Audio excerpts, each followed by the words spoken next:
عسلامة. عسلامة. عسلامة مسيو، شنو الاسم؟ اسمي تامر. تامر. أستاذ تعليم ثانوي.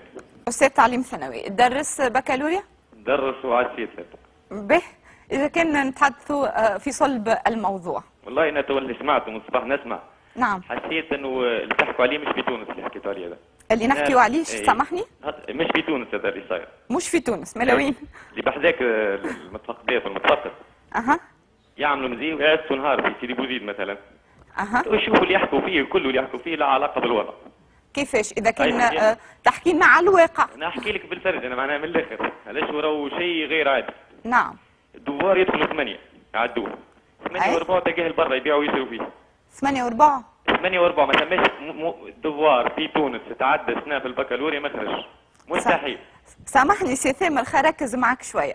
أنت قلت لي هما يدخلوا 8 يعديوا. 8 و4 تلقاه يدور في البرا عند الأولياء ويملوا عليها. أول حاجة شوفوا كيفاش يعملوا بالضبط. الايفون حطوا فوق الدوار يصوروا ويبعثوا على الفيسبوك. الدولة عندها الإمكانيات باش تشوف الفيسبوك نتاع التلامذة. تعمل وتشوف الوقت 8 وترج ودرجين تلقى لي زيكزامان كلهم تصورها موجودة، معناها باش تقول لي لا بروف لا غيره. معناتها أنت بصفتك أستاذ تتحدث هكا. نشوف فيه قدامي راس 8 و4 تلقى دوار فلسفة قدامي. تقول أنه تم تسريب المواد الكل. المواد كلها تسربت، نتحدى حتى الأعداد، نتحدى الكونفلومون تيسي. تلقى حتى السيري كامله تلقى بريس كوبي واحد. باكي انت استاذ سامحني، وش لقت انه ثم تسريبات؟ علاش ما شديتهمش العباد اللي قاعدين يسربوا والا؟ في البلاد كامله يا مدام امن قدام اللي يجي. نعطيك مثال، نعطيك طرفه ما صارتش خلاص. نهار الدوار العربي اللي تعاود، النهار الاول مش الامتحان ثاني. في مؤسسه سيدي بوزيد اللي يجي دخلوا 8 تلامذه، ثم شخص لا علاقه بالتعليم، دخل تواليت البحث الثالث نعطيك حتى النوم. دخل ايش يعمل حسب رايك؟ يدخل ورا عكاكي، يدخل يول طاوله يلقى بنايف وكلها الدوار ويقول هنا هرب. هذا دوار فيزيك خرج 8 و4 وين مشى؟ ما ثماش حمايه، ما ثماش امن موجوده قدام الدوار اش مازال فيه؟ سامحني، ما ثماش امن موجودين حتى نعرفوا قدام كل ليسي ثم امن معناتها باش التلامذه. الباب لغه التلميذ دخل مع التلامذه ولا على فكره ليسي 9 افريل معروف معناها في سيدي بوزيد معروف، وصارت عليه حتى يمكن هبطت لجنه ما هبطتش ما نعرفش. المهم والناس كل في بالها بالحكايه، والتلميذه اصلا شكتها برامو علاش فجعه، وتعرف واحد يعدي يجي يفك له دوار من قدامه.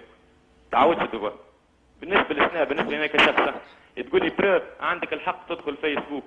الوزاره عندها الامكانيات تدخل فيسبوكات، اما تدخل لي كونت بتاع العباد وتشوف معنا وقت تهبط لي كوبي ايش يعمل هو يبعثوا على الفيسبوك وهما يجبدوه بالانترنت ويخرجوه. متاكد سي ثامر قلت لي استاذ هكا؟ اسمع يا مدام انا نحكي حاجه اخرى. ما نعرفش على خاطر اذا كان استاذ معناتها وملم بالاشياء هذوما الكل وما يتصلش بالوزاره وما يتصلش بالمسؤولين وما يعلمش معناتها كيفاش معناتها نحبوا نصدقوا الكلام هذا اللي تقول فيه. علاش ندخل يدي على قلبي؟ اول حاجه 90% من البنات الساعه كلها تولي في خمار. ما بقاش نحوس في الاذاني. حاجه اخرى التكنولوجيا اللي عملوها جديده، تعرف لي كوتات كل حمصه تحط في الاذن بعمليه ويتنحى بعمليه. ما تشوفوش انت بالعين المجرده. راهو شيء اقسم بالله شيء غير عادي، راهو انت كي تشوف هيك كمواطن تحكوا في المثاليه. عيشوا معنا تشوف. تصور انت خلينا نكلم قبل في العهد اللي تقولوا عليه البايد ولا شيء، المهم قبل كانوا يضربوا السياده وكل شيء، توا نفس العمليه، توا تعرف يخسر عليك كلمتين يقول لك نستناك البر، اما السياده خرجت في كرافه الشرطه. باهي، شكرا لك سي ثامر. على كل حال بون احنا معناتها الناس اللي قاعده تتصل بالبرنامج تحب تتدخل مسؤولين على كلامهم، ما احنا معناتها بالتاكيد ما